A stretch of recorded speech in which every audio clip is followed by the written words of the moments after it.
For the exact, this is the general form of the differential equation, right? And then as I said, typically, or more often than not, m is partnered with dx, and then n is partnered with dy.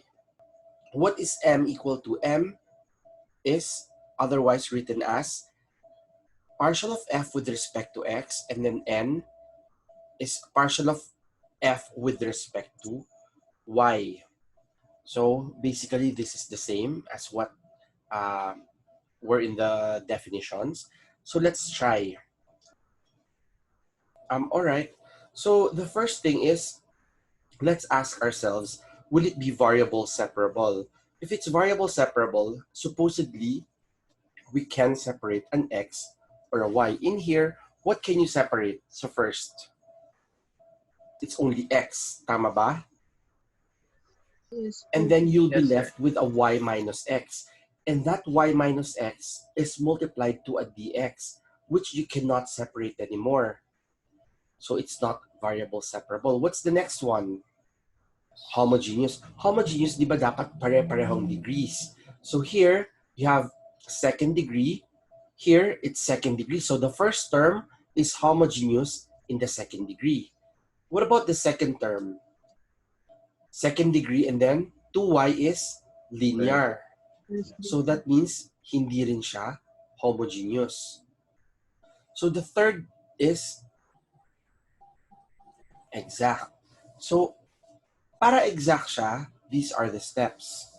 Number 1, let's test for exactness. I have a question, guys. Typically, when I say m, that's actually equal to the partial of f with respect to what? With respect to x. What is this equal to? 2xy minus 3x squared. When I say n or nxy, this is the partial of f with respect to y. This is equal to x squared plus 2y. Okay? So to test for exactness, guys, what we do here is get the partial of m. Yung m, ang typical partner niya is x, right?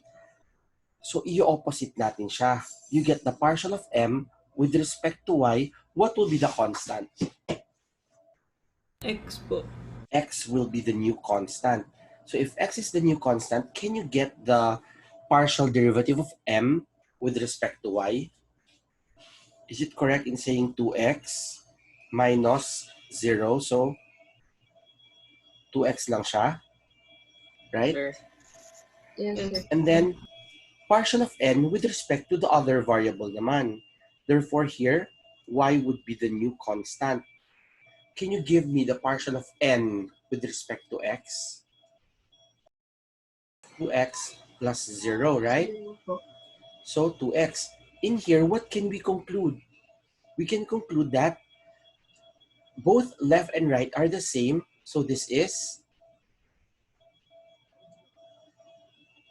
exact. Ayun, no? Exact na siya. So what is step number 2 then? Choose either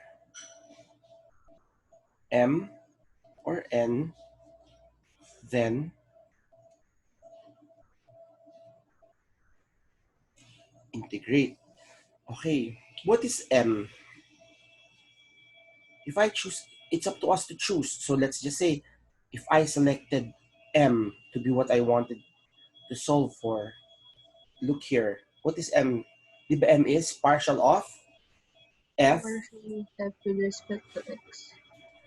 with respect to x is equal to 2xy minus 3x squared. So what I would do is I then integrate it. Partial of f is 2xy minus 3x squared with respect to x. May question ako, anong constant dito? Y po. Note that y is constant. Okay? Alright. So, Can you integrate this for me? Both of them? This one will just be f. Kung with respect to x, ano siya? Am I correct in saying x squared y minus x cubed? Tama ba? Plus C, sir. Oo, plus c, tama. Pero, meron ako i-introduce na bagong term sa inyo. Plus gy plus c1. Ang tanong, ano ba yung gy? Ba't kailangan magkaroon ako ng plus gy dyan? Kasi look at this. In our definition here, di ba dapat f of xy equals 0? Am I correct?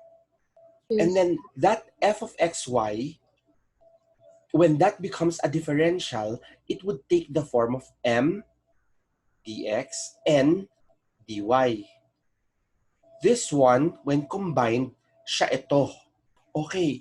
So ang tanong ko, bakit kailangan ako magkaroon ng dy, ng gy, function of y doon? Kasi ganito. You have to remember that the differential is a function of both x and y. And then, di ba, I chose either m or n. When I chose m, eto yun, eto lang yun. And take note that, ano yung constant dito sa first ko? Di ba constant ang y? Sige nga, can you solve back? I-partial differentiate niyo siya with respect to x. What will this give us? Di ba, the f, when we get the partial derivative of f with respect to x, it will give us 2xy minus 3x squared plus 0 plus 0. Kasi all the functions of y will become 0 when you get the partial derivative with respect to x. When you choose either m or n and then integrate, you will introduce a new function. Dahil y yung constant, you introduce a function of that constant. Right. So step number 3. Partial derivative with respect to other variable. So what do I mean by with respect to the other variable? Okay, look at the one on top. The f is in partial derivative with what, guys? With x. So ito, ang other variable niya would be letter y. Dapat. To get that partial derivative of f with respect to y, ano ang constant? X po. Exactly. The new constant is your x. X squared minus 0 plus g prime of y plus 0. Kasi constant becomes 0, di ba? Pero look, bakit ako nagka-g prime ng y? Take note. Earlier, this was just gy. Eh di ba nagdi-derivative of ako with respect to y? So that means anything that contains y now, when I get the derivative with respect to y, is no longer a constant. It is a variable. So, when I rewrite that, partial of f with respect to y, where x is constant, I am left with x squared plus g prime of y. And then, next is compare obtained partial derivative with the given. Okay, ano ba yung partial derivative na na-obtain ko, guys? Okay, so it's df with respect to y. I-compare natin siya. Look at the definition on top. Ano ba ang df over dy? I-compare nyo ngayon siya sa letter n. Doon sa hindi natin ginamit. Kasi di ba number 2, we selected n. Nung sinelect natin yung m, whatever it gives us, i-compare natin with the other given. Okay. So with this, so what we obtained is x squared plus g prime y equals, ano ba yung given natin?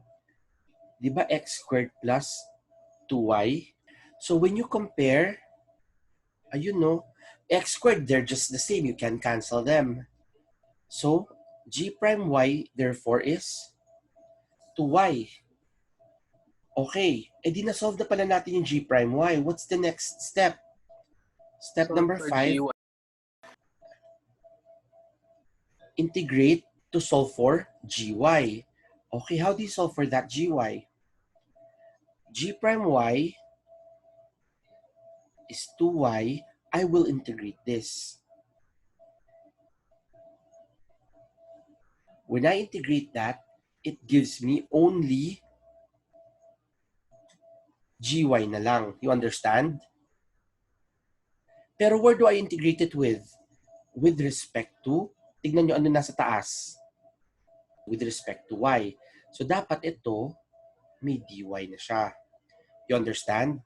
So this is simply y squared plus c2 kasi nag-integrate ka ulit eh.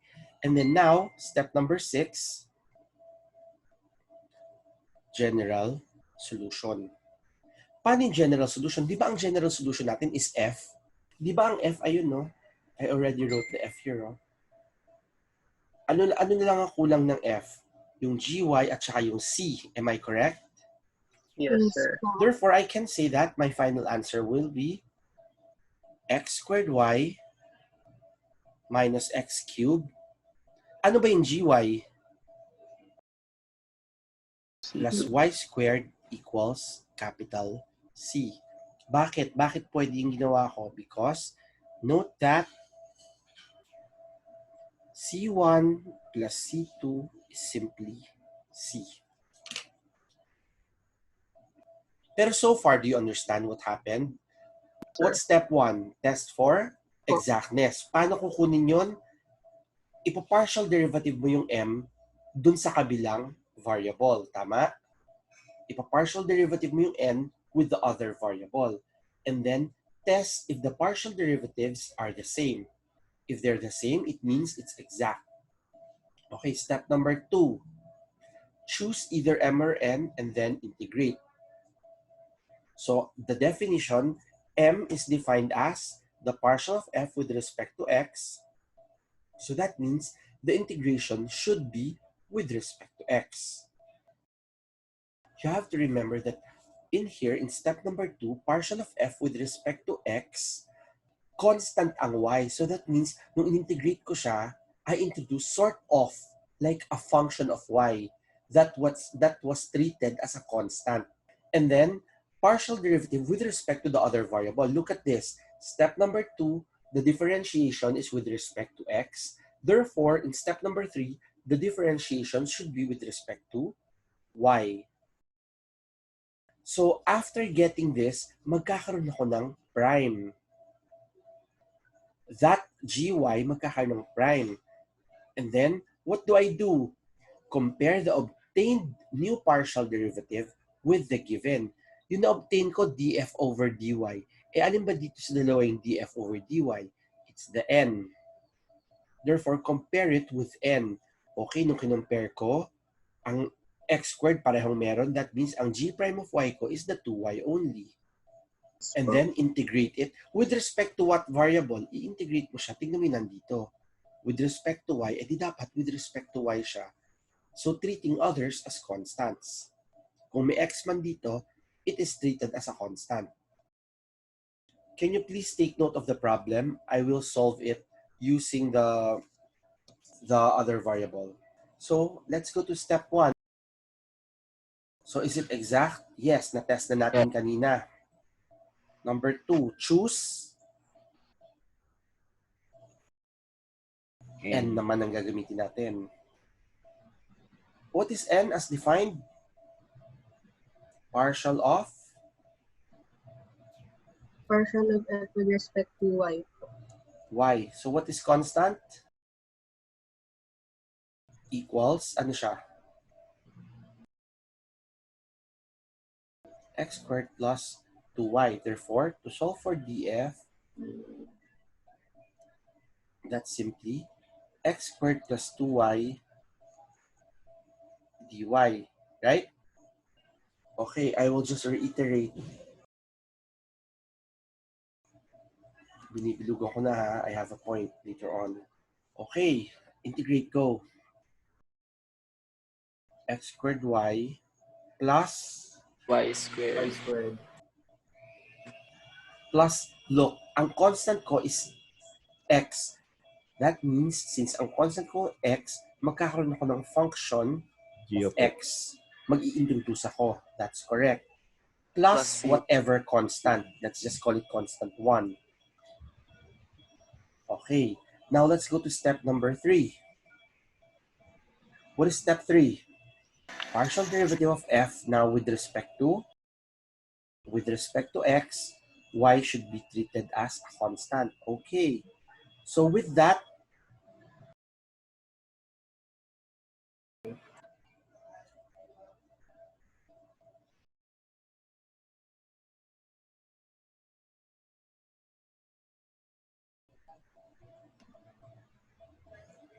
I can choose not to write the zeros. The reason why I choose to write those zeros, para maalala nyo na, I constant.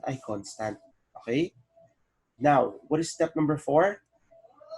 Compare the obtained partial derivative, which is df over dx. Ko-compare natin siya with, m naman. So with that, what is df over dx?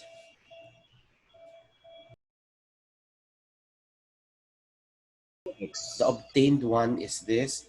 You compare it with Minus xy 3x squared. minus 3x squared. Kino-compare natin just for the purpose na alam natin which ones are those that have partners. So that means in here, I can say that g prime of x is simply negative 3x squared. What is step number 5? Equals negative 3x squared with respect to, paano ko alam na x? Look at the step number 4. Ano ba yung nakalagay? Partial of f with respect to x. Kaya, i-integrate mo siya with respect to x. So, gx is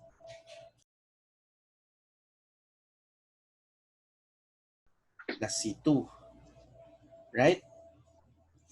Therefore, number 6, the general solution is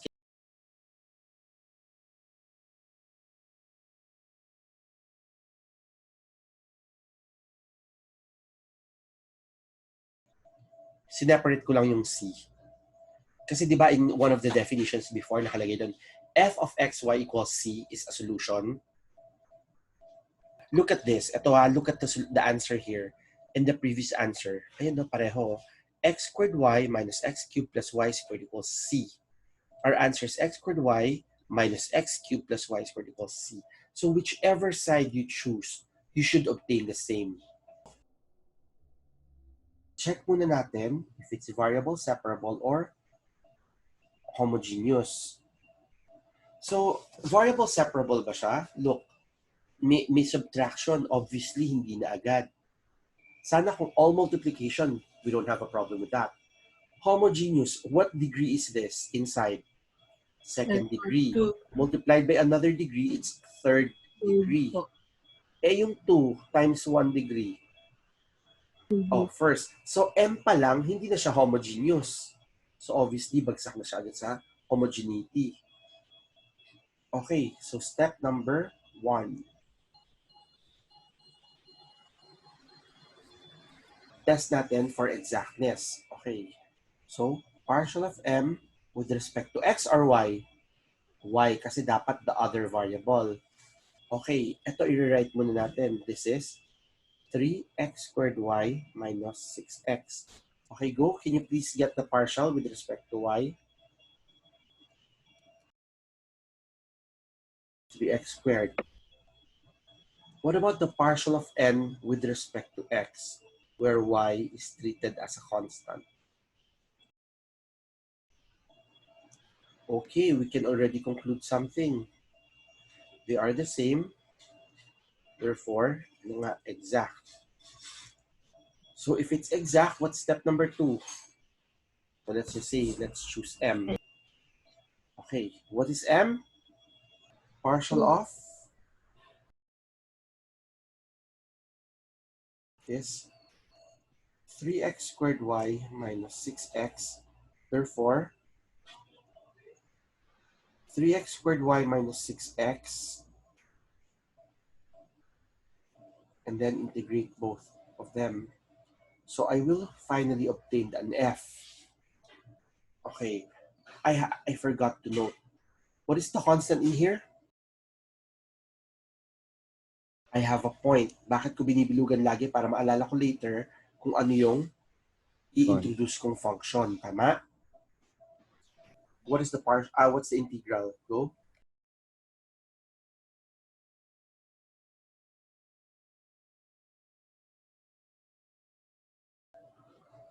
Plus C. Exactly. Plus C1. Okay. Step number 3.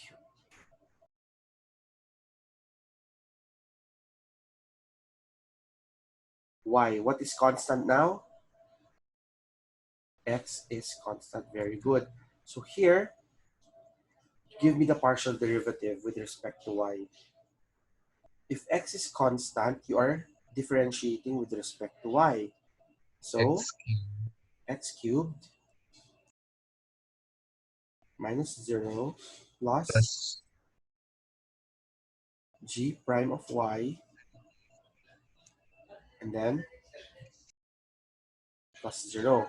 Therefore, you'll end up with x cubed plus g prime of y. Okay. Let's go to step number 4. So this one, equate natin siya with respect to n. Am I correct? Okay, that's correct. So with this,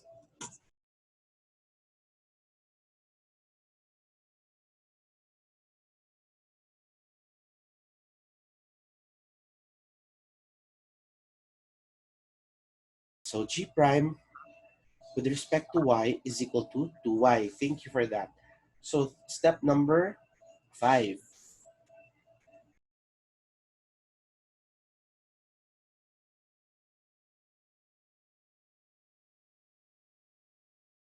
So the integral would be, can you complete? G of y is equal to, okay, C number 2. Okay, thank you for that. What is step number 6? So the general solution would be what?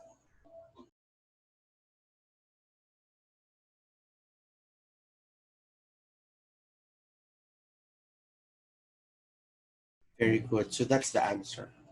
So that is it for the first 3 topics.